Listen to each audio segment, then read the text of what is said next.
Bismillahirrahmanirrahim. Assalamualaikum warahmatullahi wabarakatuh. Alhamdulillah, wassalatu wassalamu ala rasulillah, wala hawla wala quwwata illa billah. Asyhadu an la ilaha illallah wahdahu la syarikalah, wa asyhadu anna Muhammadan abduhu wa rasuluh, amma ba'du. Alhamdulillah, segala puja dan puji hanya milik Allah Subhanahu wa ta'ala. Salawat beserta salam semoga selalu tercurahkan untuk junjungan kita Nabi Muhammad sallallahu alaihi wa ala alihi wa sahbihi wasallam. Kaum muslimin, kaum muslimat, jamaah salat zuhur yang dimuliakan Allah Subhanahu wa ta'ala. Teknologi layaknya sebilah pisau, memiliki dua sisi, potensi manfaat yang besar dan potensi bahaya yang tak kalah mengintai. Pernah ada kisah nyata seorang peruqyah yang tengah berkirim pesan melalui WhatsApp dengan pasiennya. Namun tiba-tiba pasien tersebut mengalami kesurupan dan kendali percakapan beralih kepada jin yang merasukinya. Fenomena ini terungkap melalui logo-logo setan dan kalimat-kalimat buruk yang terpancar dari jendela obrolan. Kisah ini menjadi bukti yang nyata bahwa setan mampu mencampuri aktivitas seseorang di dunia maya, bahkan mengambil alih interaksi di media sosial. Bukan tidak mungkin kita pun tanpa sadar seringkali dibisiki, didomplengi, bahkan dikuasai oleh mereka melalui berbagai platform media sosial, dunia maya, dan dengan segala kemudahannya ternyata menyimpan berbagai fitnah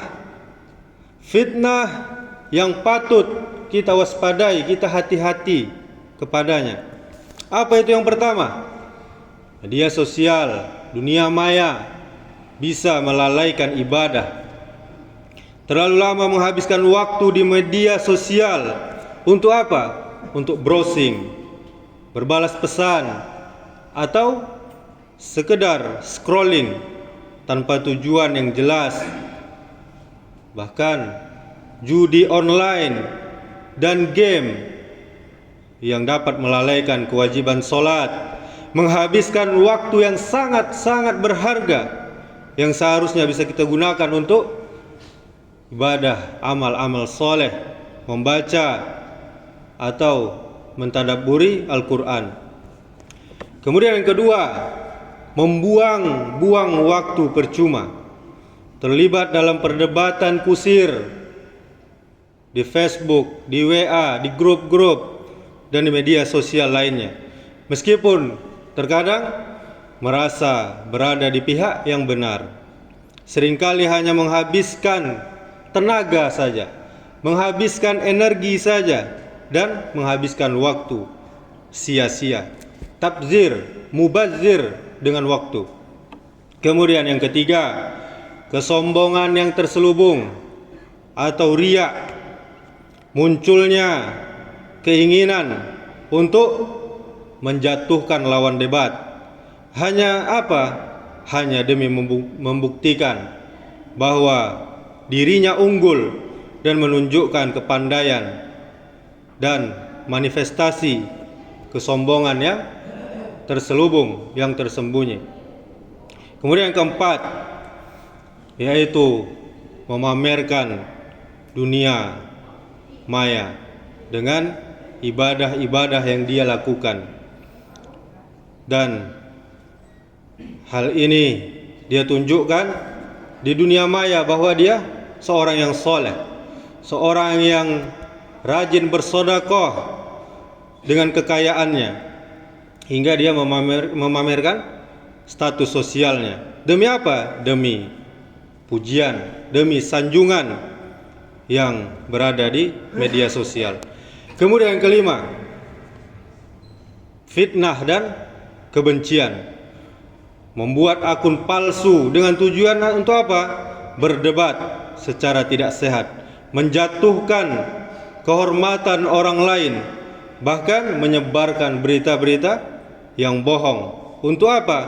Untuk menghancurkan reputasi lawannya atau musuhnya, dan dengan perbuatan hasad yang sangat berbahaya. Kemudian keenam, kepalsuan citra.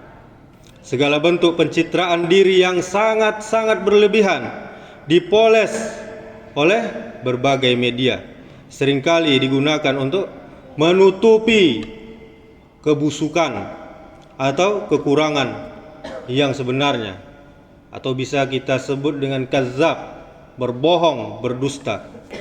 Kemudian yang ketujuh, media sosial, dunia maya adalah akses yang sangat mudah untuk kemaksiat. Media sosial menjadi pintu gerbang yang mudah diakses untuk konten pornografi, praktek penipuan, penjualan barang-barang palsu, hingga promosi barang-barang yang haram. Kemudian yang kedelapan, fanatisme kelompok. Sikap bangga-banggaan terhadap apa? Terhadap kelompok sendiri secara berlebihan. Gulu, ujub juga seringkali mewarnai interaksi di media sosial. Kemudian kesembilan, egoisme dalam berdakwah. Fenomena menang-menangan di antara para peruqyah, para ustadz, merasa harus selalu menampilkan teknik terbaru dan menuntut penghormatan berlebihan. Atas apa?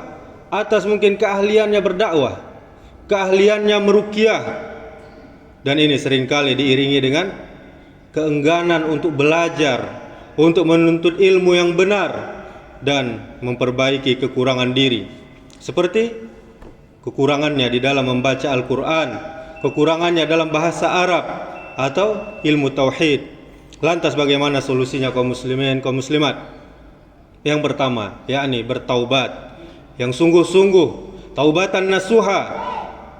Dan langkah ini adalah langkah yang paling ampuh atas segala kelalaian dan dosa yang mungkin telah kita perbuat di dalam menggunakan media sosial. Taubat yang terus-menerus adalah benteng yang sangat kokoh untuk melindungi diri kita. Kemudian yang kedua, hendaknya kita mendekat pada lingkungan yang soleh, merapatkan diri kita kepada orang-orang yang soleh, yang berilmu, yang beradab. Itu akan memberikan bimbingan dan pengingat yang baik di dalam kita menggunakan teknologi secara bijak. Kemudian yang ketiga, hendaknya kita batasi diri kita di dalam menggunakan media sosial. Bahkan kalau tidak penting, tidak usah digunakan sama sekali, karena berpotensi mudarat yang sangat besar. Kemudian yang keempat, hendaknya kita sibukkan diri kita dengan ilmu dan amal, mengisi waktu kita dengan menuntut ilmu agama yang bermanfaat dan melakukan amalan-amalan soleh yang akan menjauhkan diri kita dari godaan dan fitnah media sosial. Kemudian yang kelima, yang terakhir, muhasabah dan ruqyah mandiri. Perbanyak kita introspeksi diri.